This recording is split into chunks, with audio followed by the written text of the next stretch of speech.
Good afternoon, everybody, or good morning, depending on where you are. My name is Claire Bradley, and I am the Director of Irish Studies here at the International Institute of Genealogical Studies.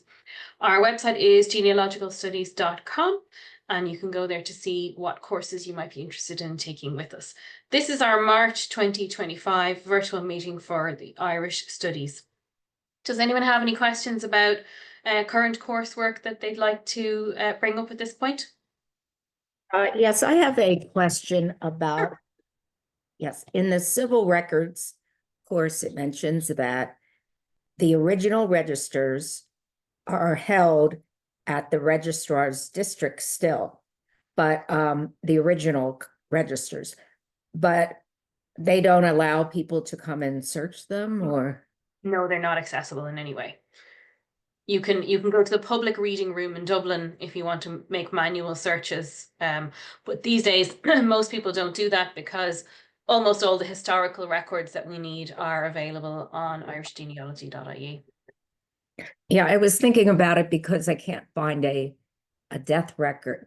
And I thought if I browse through the pages, maybe it was just missed or something. So, You actually can't browse through the pages like that in the public reading room either. You can only look at the indexes and then you order records.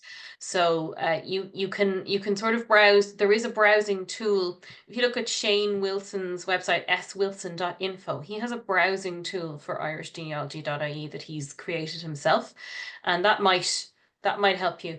okay. Yeah, try that way. You can also commission a search from the GRO directly, if you want them to try and see if they can find something that you can't. Okay, thanks.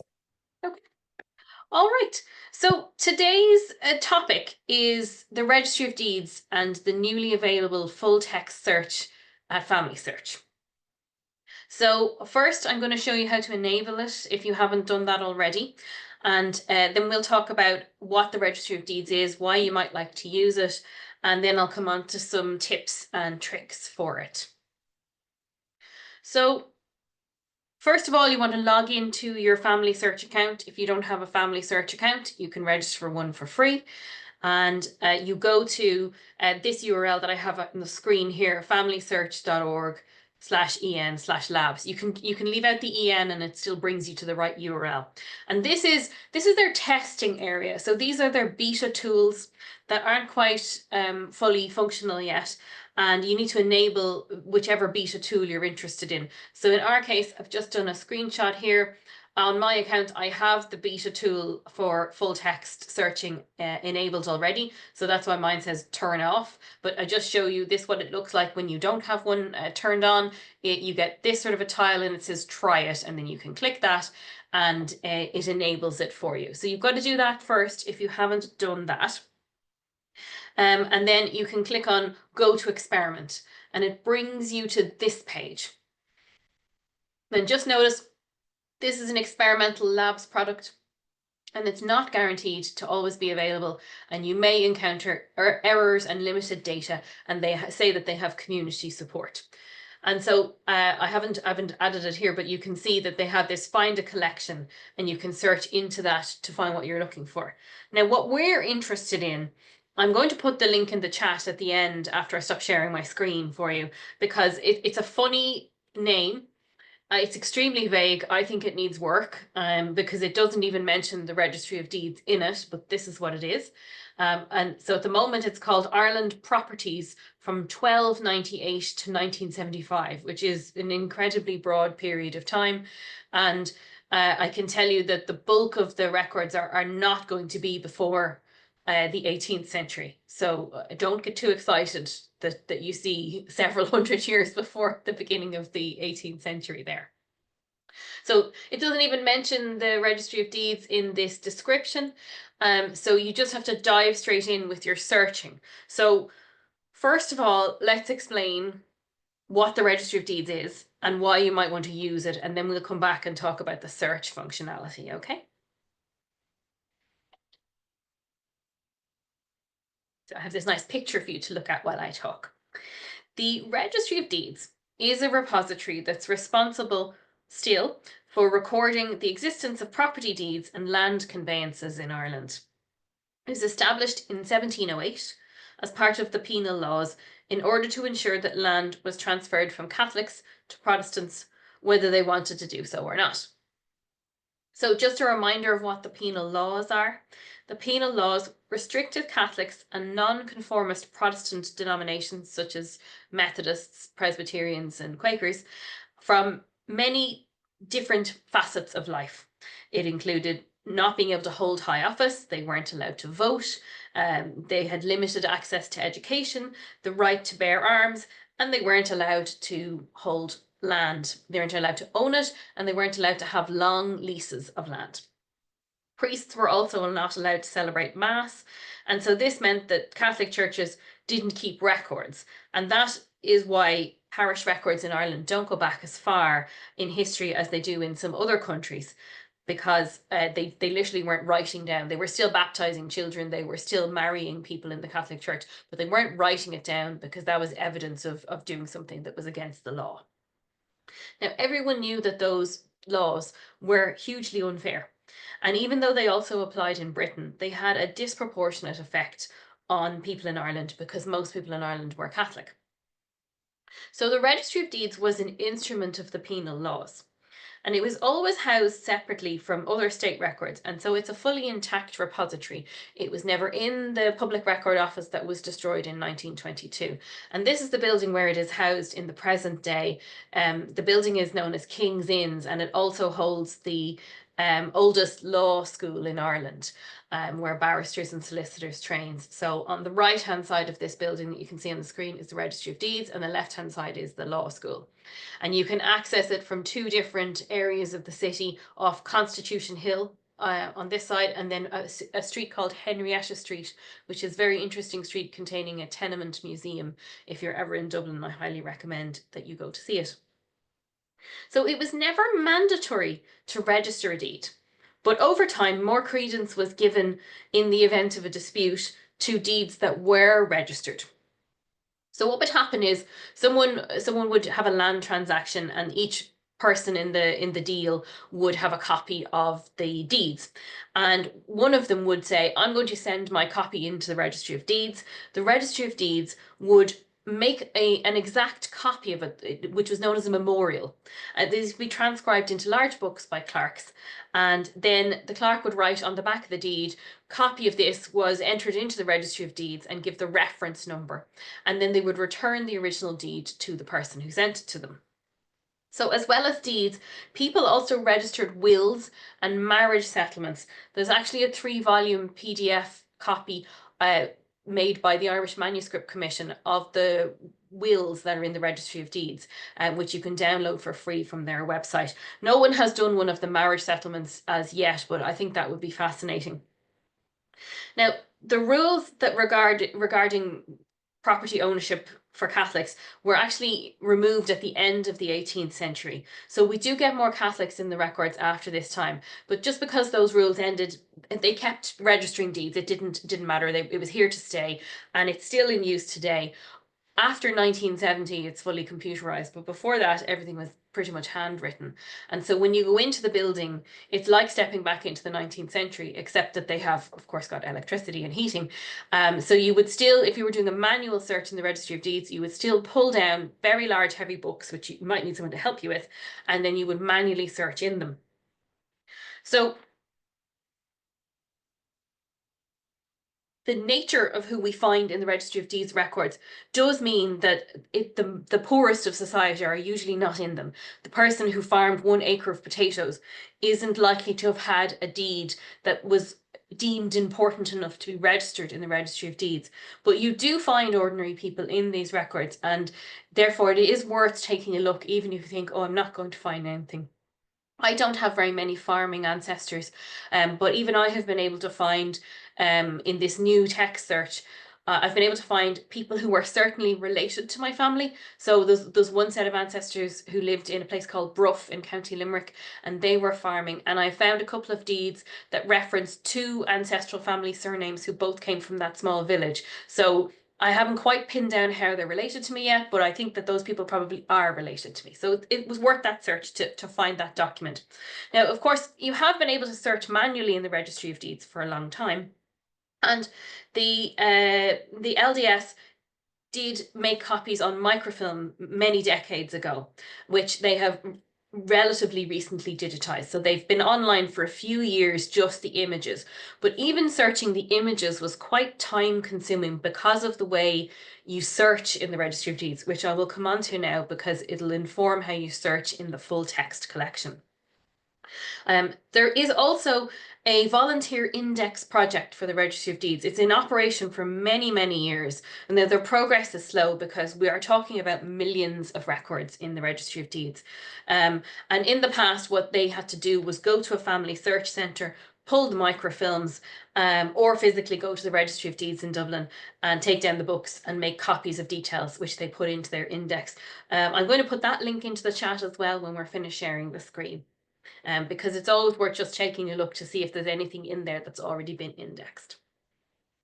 So let me now explain how the categories of results are going to appear for you, because this is informed by how the deeds were created in the first place. So there's two types of index in the Registry of Deeds. Sorry, I meant to say on that one. There is the grantor's index. Now, the grantor was the person who was transferring the land to someone else. There's no grantee index, so it makes it difficult to search because one person, let's just say they were the Earl of Bessborough, they might own thousands and thousands of acres in different parts of Ireland, and they might have many dozens or hundreds of transactions every year where land was conveyed to another person.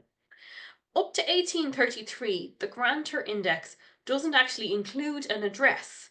So all you get is the name of the grantor and the name of the first grantee. And of course, there could be multiple parties to a deed. So you're only getting two names. And if they weren't the names you recognized, you wouldn't know that that was the deed you were interested in. And then this is followed up by a reference, which is in the form of a volume number, a page number, and a deed number. And that enabled you from the index to go and look at the actual memorial of the deed. So this is an example of the grantor's index here, and this is from the period 1768 to 1776. And you can see here, we just have Elizabeth and husband Hodges, and they are transferring to somebody called Lawless, and it doesn't even have their first name. And then this is the reference number, the volume, page, and memorial deed number. So there's not a huge amount of detail in the grantor's index. It gets a little better after 1833 because it does then have some of the address in there as well.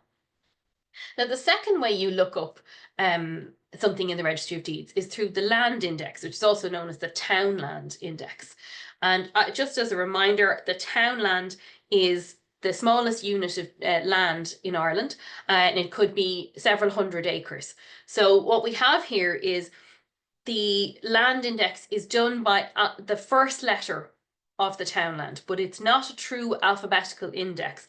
So you can see here that we have some words that start with LO, and then we have one that starts with LA, and then it goes on to LE, and then down here there's another LA and LS. So you have to read the whole page that you're interested in to make sure that there's not something of relevance. And then if we go across, we see again the names of the grantor and the grantee, and then the reference number again in the same format, the volume, the page, and the deed.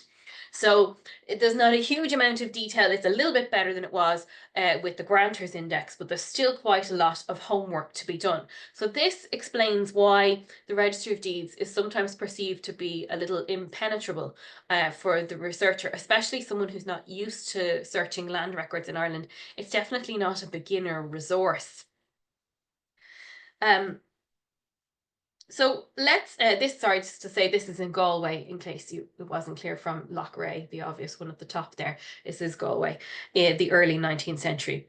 So I want to show you now some tips for searching in the full text.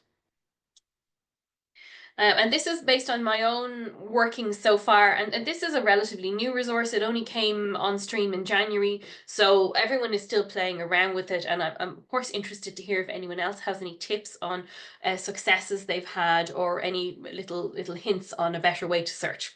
So what I've found so far is the best search parameters are to use surnames and locations. And you want to try and get the location down to a townland if you can.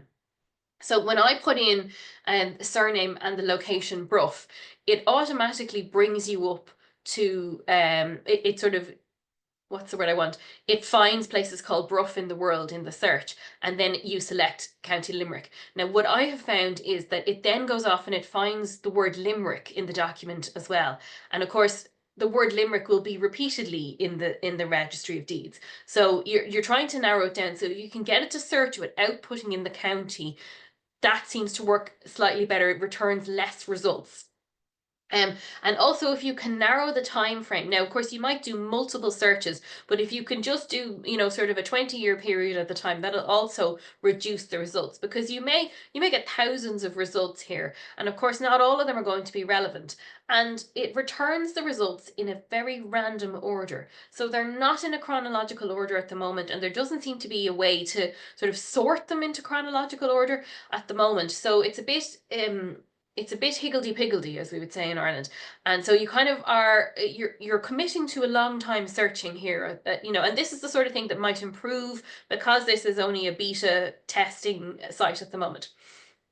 I also found that the metadata is very limited on what your search results produce. So when you get the search results and you are going to download a copy, and I'm going to show you what that looks like in a minute, it doesn't actually give you the memorial number, that volume, page, and deed reference. And that's a crucial reference to have, because if you're trying to create a good citation, and of course we always want to remember precisely where we got records from, you need to have that reference from the Registry of Deeds. It's not enough to go, well, I got it from this link on FamilySearch. But the link is actually there when you download it. We'll look at that now in a second. I'll come on to this one in a minute, but when you download the copy, it comes as a PDF, or you can have it as a JPEG if you want. And you can see that you can select it with or without the highlights. So the highlights are the little flags of the word that you have searched everywhere that appears in the document. And then you definitely want to tick, yes, I want the transcription, and yes, I want the citation. Now, the citation is very poor. I'll show you what that looks like now in a second. It needs work, but it does give you the link at least, so you can track immediately back to where you got it on FamilySearch. So don't worry if you miss out taking a note of the deed reference, because you can get it again. And the next thing to say is that when you open a result, there's going to be more than one deed on the page. So let me just show you what I mean here. So this is the bottom right-hand corner of a page. And you can see that number 163 has started in this bottom right-hand corner. But you can see that it actually doesn't finish on this page. So you definitely would need to, and you can browse through. So if we were live on FamilySearch, there would be an arrow here, and you could just click on to the next page. And then when you see this text here, this is all of the text that appears on the page that's on the screen at the moment. So this you can see here, this will of Thomas Barnwell doesn't at all correspond to what we're looking at here, because this is in the top left-hand corner of the page. So when you look at the transcription, you have to scroll down to find, what I try to do is I try to find the number in the live text, because you can, I think it's easier to pick out numbers, as you can see there. And then once you scroll down, you find what you're looking for and you start then. So make sure that you're reading the correct bit. Now, the transcription was done with OCR, it's machine learning or AI, whatever way you like to call that. So it isn't a perfect transcription. It's pretty good, but if you find a document that is important to your family history, I recommend going through it and manually, line by line, correcting it so that you have the precise details of it, so that you don't have to do that homework again at some point. Now, let me just show you what the image looks like when you download it. So can everyone see that the screen has changed? So just give me a thumbs up, please. Has the screen changed? It has, great. Okay, so it downloads as a PDF, and you can see it's quite small, but here's just an example. So this is actually the second page of that deed that I just showed you on the slideshow. So this is the second bit of it here, and my search terms here were the name Kennedy and the place Bruff. So what I was trying to do was find people called Kennedy in Bruff.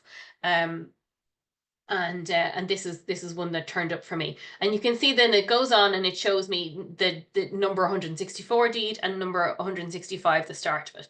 So the next page is the transcription of that. And it is going from the top of that page and all the way down. And you can see it's a big jumble of text. And you can see that it has misread a number of things. There's percent marks in there. And it doesn't pick up everything. It's some places where the geographical term is not known by whatever machine learning was used. It has misread that, and it also misreads surnames. So 2 areas that you'll definitely want to check are correct. And you see here, here's a geographical description. It says town of Letterkenny, parish of something. That's not going to be right. We're going to have to check what parish Letterkenny's in. And then it's going to say the barony, and it says Kilmacremen. I'll have to check, is that the correct spelling of that barony? And county of Donegal, it's picked that up correctly. So you can see there's a word that's going to be wrong there. So it's not perfect, but it's pretty good, I think. I think it's enough. It's enough that you can read it and have an understanding of it. That's the text. It goes on over 2 pages in this document.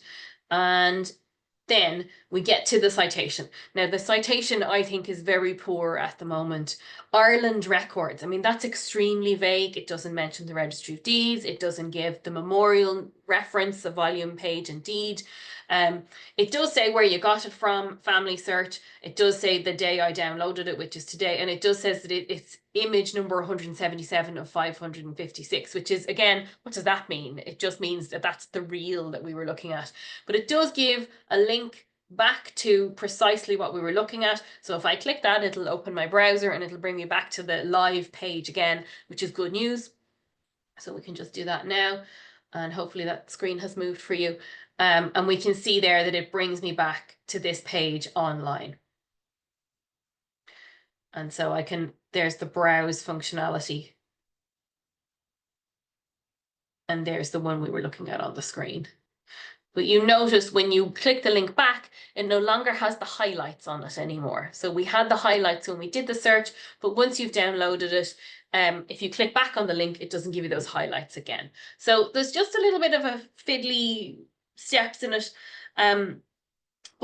And I think the citation needs a lot of work there. You know, you couldn't put that in as a citation in any document that you would send to anybody. It's just, it needs a huge amount of extra detail. And I hope that's something that they're going to improve for us. They need feedback on it. And there is a little feedback button to send feedback to them if you wish. So let me just come back to my slides. Sorry, there we go. So in summary then, the new full text search for the Registry of Deeds, I actually think it's a game changer. I think the Irish genealogical community is very excited about this. We can expect it to become very useful, particularly as they improve the searchability of it and the functionality of it. I'm already hearing anecdotally of people saying have found very interesting things in it. I've had a couple of good results on a couple of client projects I'm working on, and for my own family tree I've had a little bit of success. I haven't had a lot of time to play with it for my own research yet, but I did find my ancestor, who was the mayor of Limerick at one stage. I found his name in lots of places in Limerick in his official capacity. So not that he was, you know, a land baron or anything, but that as part of his work he had to sign documents and his name appears in the Registry of Deeds, which I had never even thought of before, I have to admit. So I'm just going to unshare my screen now, and I'll put in the chat those 2 links that I wanted to give you. And we can come off mic now. Does anyone have any comments? Has anyone played with this yet? Has anyone had any successes with it? No? Well, I hope you're going to give it a go now, because it is really worth your while doing. Anyone have anyone they want to try straight away? You're going, I'm going off to do this right now. Don't all talk at once. Sure, I'll volunteer my ancestor. I have Mulhall, Mulhall, in Listowny County, Kilkenny. Right. And what time period did they live in? I'm just finding those links while we talk. Oh, well, I mean, I know they were there in the early 19th century and the late 18th century. Okay. Let me just put these into the chat and then we'll take a quick look at that and see if we can. And so that's the link for the full text search of the Registry of Deeds. And this is the link for the volunteer index project. So you can copy those for use afterwards. Okay. So.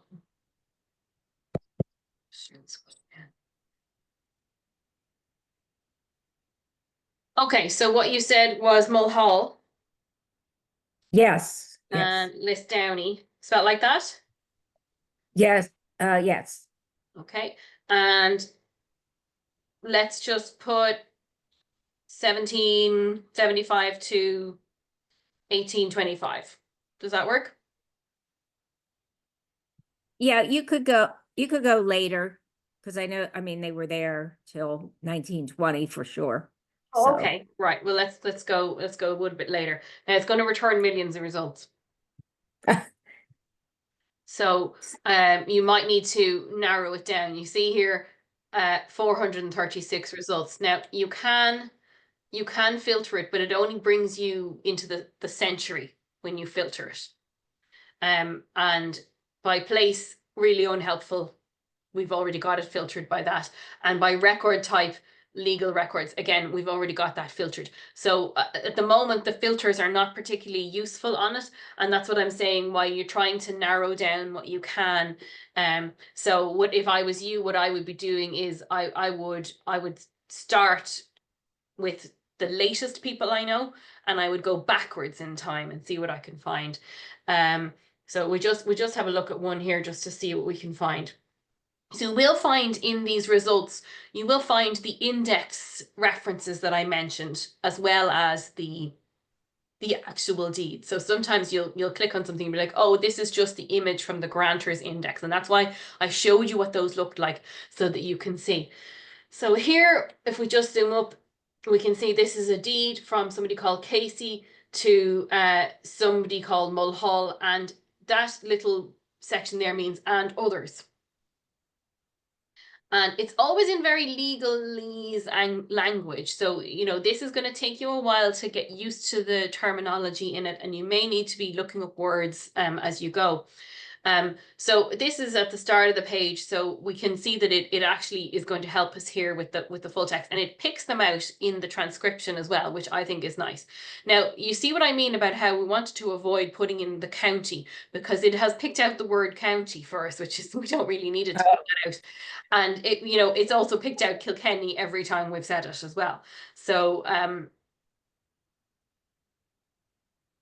but if we look here, we see that this, you know, if this was our family that we were interested in, it does give family relationships in this deed. So William Casey of Killiney in County Westmeath of the first part, Mary Mulhall, elder, and you see there's something that it has not picked up, but it is, she's the widow of the person of the second part, and then there's children mentioned. So we're actually able to produce a family tree based on the information that we have in this deed.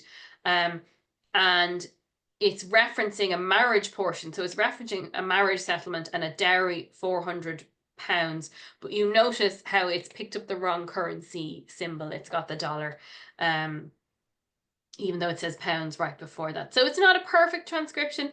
And then it also is referencing something 387 acres, and it's giving the details of who had held that land and where it was to go after that. So there's really nice detail in these deeds, but they're not, your biggest challenge with it will be to find what you're looking for in it, because there's just so many records, you know. So to go through these, I hope that they're going to produce better ways to at least sort them chronologically. I think what it's doing at the moment is it's giving you the document that has the highest number of matches to your search criteria, as far as I can tell. But no, look, there's one with 35, so maybe that's not what it is. As you can see, I'm still playing with it. The handwriting, the good news is, even though this is transcribed, these books were being transcribed for posterity. So even when they're much older writing, and you can see here, this is one from 1760, the handwriting is still fairly legible. I mean, obviously, you're not going to be able to just go straight through it. And you can see there's two hands here. Someone started it and then somebody else continued on. People who research in the Registry of Deeds get to know the writing of the different clerks over time, even if they don't know their names, because they come to recognize them. So, I mean, this is very clear handwriting. And again, we see that it's picking up Mulhall. One point to make is that if there are variations of how your surname is spelt, you definitely want to be searching all the variations, because this is just picking up the exact spelling of Mulhall that we put in there. So it wouldn't be unrealistic that you might find a fourth L in that sometimes, you know, Mullhall, and it won't find those versions of it. Okay. Okay, thank you. So you just get a sense of what it's doing, but obviously there's a lot of homework here, and a lot of time to play with it. But if there's no more questions, what we'll do is we'll wrap it up for today. And thank you very much for coming to the class today, which was presented by the International Institute of Genealogical Studies. And as always, you can find us at genealogicalstudies.com.